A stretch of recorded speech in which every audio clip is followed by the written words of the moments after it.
Hey everybody, welcome back to the channel. Okay, today's a big one. We're reviewing Gotham from Palantir. Now, Palantir has three main software offerings that they offer to their clients: Foundry, Gotham, and Apollo. Foundry is more for the commercial clients. Apollo and Gotham are a little bit more for governmental clients, and Gotham in specific is for defense decision making. So we're going to react to a 5-minute video that they have on their website, and we're going to analyze this. For someone who doesn't know what Gotham is, for someone who wants to know more about the business of Palantir, and for someone who wants to really understand why is their software actually used by governments and agencies within the government and intelligence agencies, this is the video for you. We're going to react to it. We're going to analyze it. And I've seen this video before.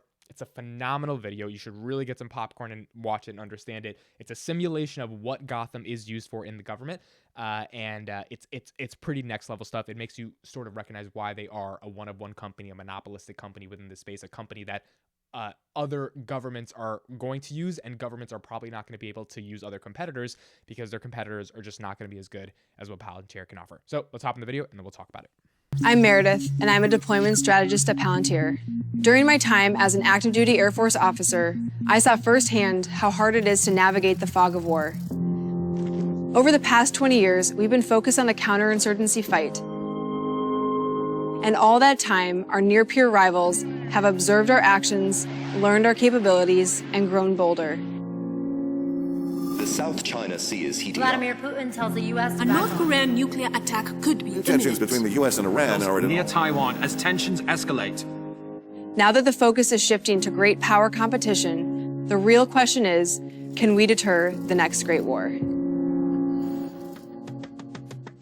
As a notional example, an escalation could start with something as simple as the Chinese military conducting a routine exercise in the South China Sea.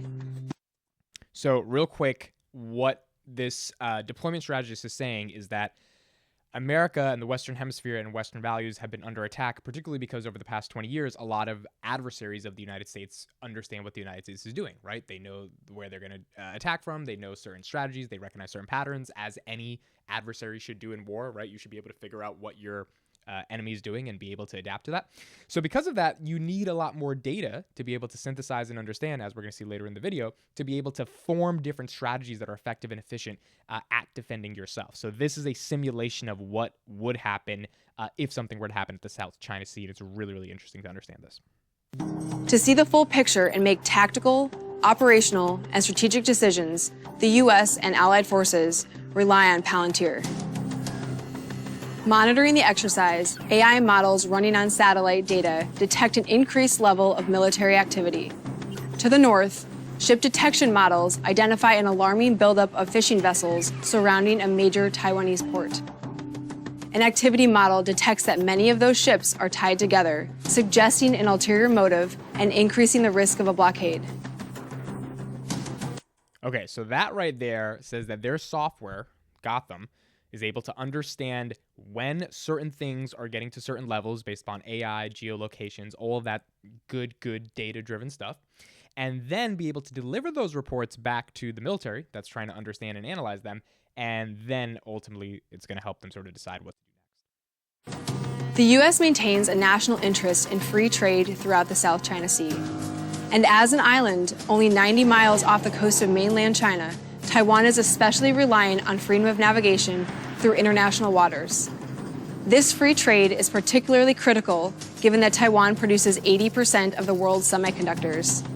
The device you're watching this on today almost certainly relies on these parts. Any disruption could be disastrous.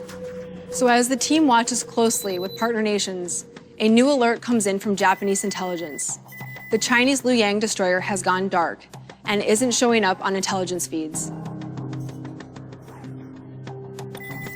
The ship had previously been docked at a southern naval base, but AI models detect that it's now missing.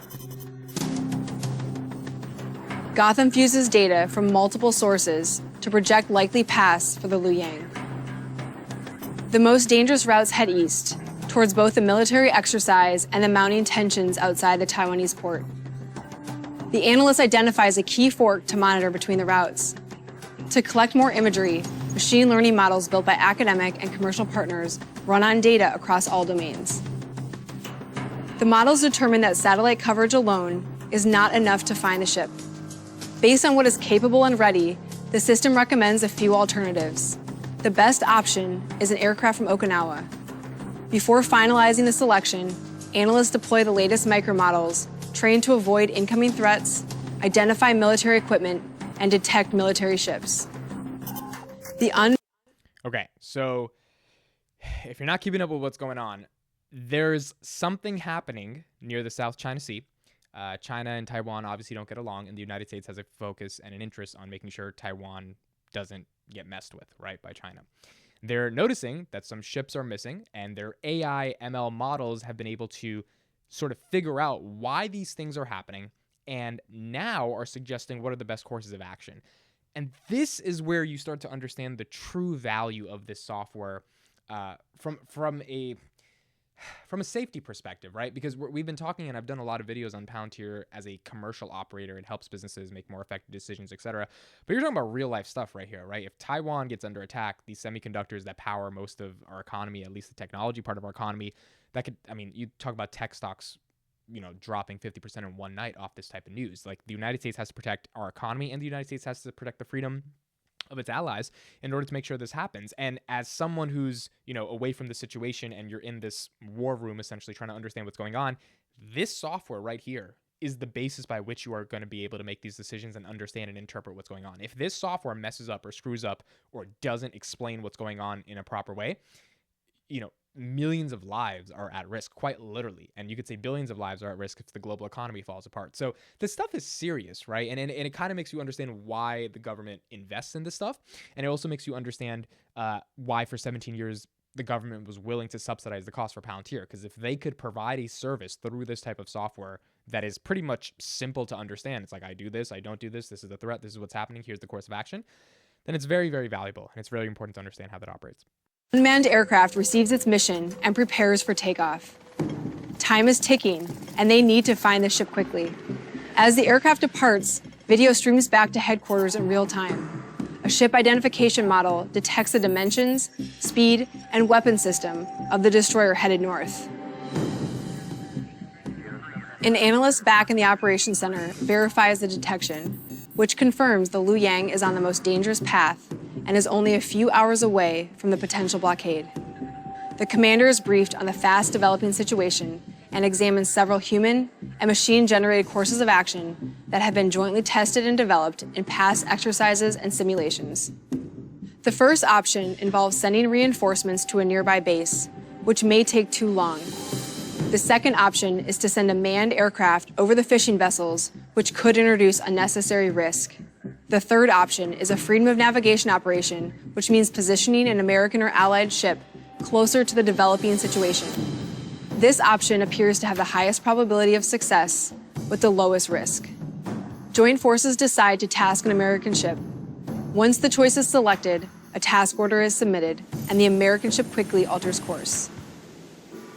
The team watches closely as the operation progresses, and as the American ship approaches, the fishing vessel blockade begins to disband, and the Liu Yang continues north without incident.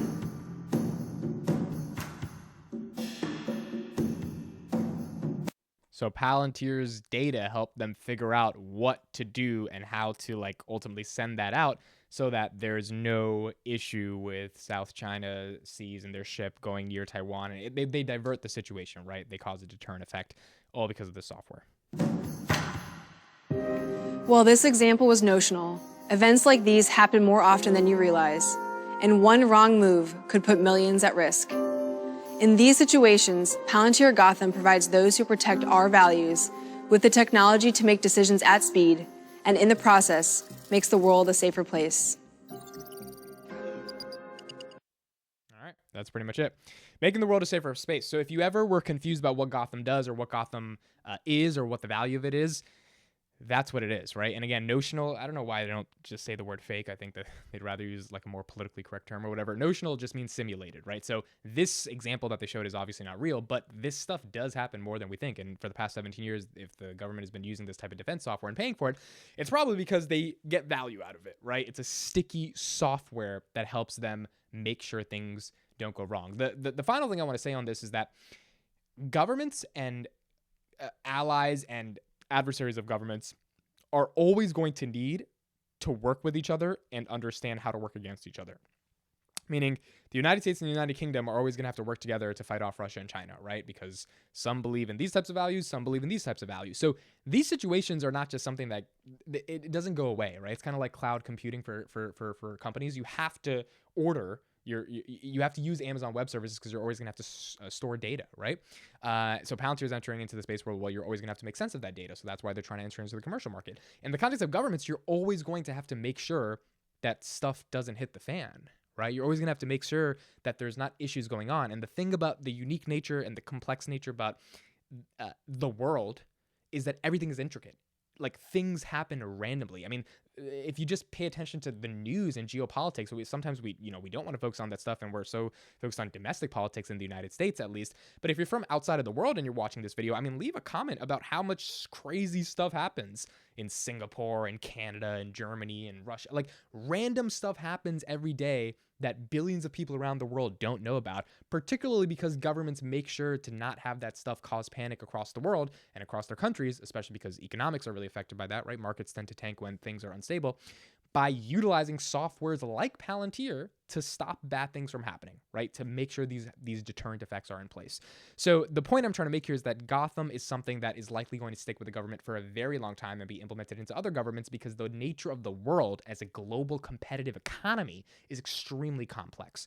And because it's extremely complex, and because random things happen, and because there are bad people in the world, there is a need for software to be implemented within these governments to make sense of what's happening and ultimately make the best decisions when something goes wrong. So that's why I think Palantir Gotham for defense decision making makes sense. If you didn't know what Gotham is, I hope this video gave a lot more context. I hope this video helped you understand what Palantir's role is with the government. Check out some other videos we did on Palantir and some other due diligence. My name is Amit. Thank you for watching this video. Leave some comments below on what you think about Gotham, and I'll see you in the next one.